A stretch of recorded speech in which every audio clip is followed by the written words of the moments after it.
एक चोर ने मौका देखकर एक यात्री का बैग चुपके से उठाने की कोशिश की। यात्री अभी अभी वॉशरूम गया था, लेकिन तभी जाओ जियादी की नजर उस पर पड़ गई। क्या आप गलत बैग उठा रहे हैं? चोर घबरा गया। चोरी पकड़ी गई थी, इसलिए वह तुरंत वहां से निकलना चाहता था, लेकिन जाओ जियादी ने उसका हाथ पकड़ लिया। बैग खोलकर दिखाइए, पहले ये तो पता चले कि अंदर का सामान आपका है भी या नहीं। चोर ऐसा कैसे करता? वह तुरंत गुस्से में आ गया और जाओ जियादी पर चिल्लाने लगा, तुम कौन होते हो बीच में बोलने वाले? छोड़ो मेरा हाथ। लेकिन जाओ जियादी पीछे हटने को तैयार नहीं था। अगर आपका ही बैग है तो खोलकर दिखा दीजिए। दोनों की बहस चल ही रही थी कि तभी वह यात्री वॉशरूम से वापस आ गया। यात्री ने दोनों को देखकर कहा, क्या हुआ? हाथ नीचे रखिए, आराम से बात कीजिए। जाओ जियादी बोला, जब आप ट्रेन में चढ़े थे तो मैंने आपका बैग ऊपर रखने में मदद की थी। वहाँ बिल्कुल ऐसा ही एक और बैग था। शायद ये साहब गलती से आपका बैग उठा रहे हैं, आप जरा चेक कर लीजिए। यात्री ने सिर हिलाया, ठीक है देख लेते हैं ताकि कोई गलतफहमी न रहे। लेकिन चोर किसी भी हालत में बैग खोलने को तैयार नहीं था। वह बार बार जाओ जियादी का हाथ छुड़ाकर भागने की कोशिश कर रहा था। उसने अपनी जिंदगी में इतना दखल देने वाला इंसान पहले कभी नहीं देखा था। आखिर गुस्से में आकर उसने जेब से एक ब्लेड निकाल लिया। अगर हाथ नहीं छोड़ा तो सच में काट दूंगा। स्थिति अचानक खतरनाक हो गई। तभी ऑफिसर चिंगजिंग वहां पहुंच गया। पुलिस को देखते ही चोर ने जल्दी से ब्लेड वापस रख लिया। जाओ जियादी ने पूरी बात शुरू से आखिर तक ऑफिसर चिंगजिंग को बता दी, लेकिन चोर फिर भी अपनी बात पर अड़ा रहा। उसने उल्टा जाओ जियादी पर ही झूठे आरोप लगाने शुरू कर दिए। खुशकिस्मती से ऑफिसर चिंगजिंग भी कोई साधारण पुलिस वाला नहीं था। उसने एक नजर में चोर की आंखों में छिपी घबराहट पहचान ली। कृपया सहयोग कीजिए और बैग मुझे दिखाइए। अब चोर के पास कोई रास्ता नहीं बचा था। उसने मजबूरी में बैग पुलिस को दे दिया। उधर यात्री ने बैग पर लगे टैग को देखते ही पहचान लिया, ये तो मेरा बैग है। हालात बिगड़ते देख चोर ने तुरंत रंग बदल लिया। अरे आपका बैग था क्या? मेरा बैग कहाँ है? लगता है गलती हो गई, माफ कीजिए माफ कीजिए। अभी कुछ सेकंड पहले जो आदमी लड़ने पर उतारू था, अब बार बार माफी मांग रहा था। मौका मिलते ही वह ऐसे भागा जैसे पैरों में पहिए लगे। ऑफिसर चिंगजिंग ने फिर यात्री से कहा कि वह अपना बैग अच्छी तरह जांच ले और देख ले कि अंदर का कोई सामान गायब तो नहीं है। यात्री ने अपना बैग खोला और यह देखने लगा कि कहीं कोई सामान गायब तो नहीं है, लेकिन जैसे ही बैग खुला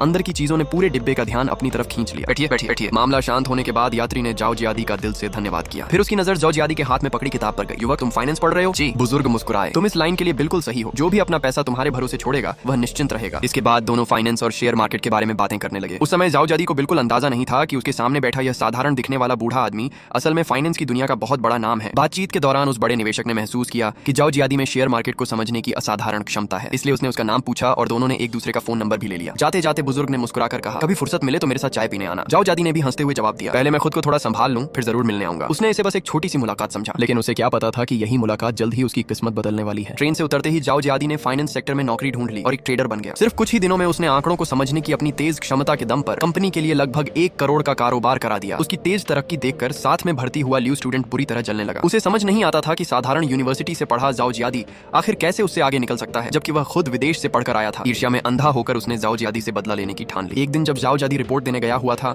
तब ल्यू स्टूडेंट चुपके से उसके जिम्मे वाले ट्रेडिंग अकाउंट में लॉग इन कर गया। फिर उसने जानबूझकर कई गलत ट्रेड कर दिए। नतीजा यह हुआ कि अकाउंट पर तुरंत नियंत्रण लगा दिया गया और उसे फ्रीज कर दिया गया। जब तक जाओ जियादी को इस बात का पता चला तब तक बहुत देर हो चुकी थी। घटना के बाद कंपनी ने उसके खिलाफ जांच शुरू कर दी। पूछताछ के दौरान उसे सवाल किया गया, आपके हिसाब से इस हादसे की जिम्मेदारी किसकी है? जाओ जियादी ने शांत स्वर में जवाब दिया, मैंने ऐसी अप्रत्याशित स्थिति की संभावना नहीं सोची थी। कंपनी जो भी सजा देगी मैं स्वीकार करूंगा। कुछ समय बाद कंपनी ने अपना फैसला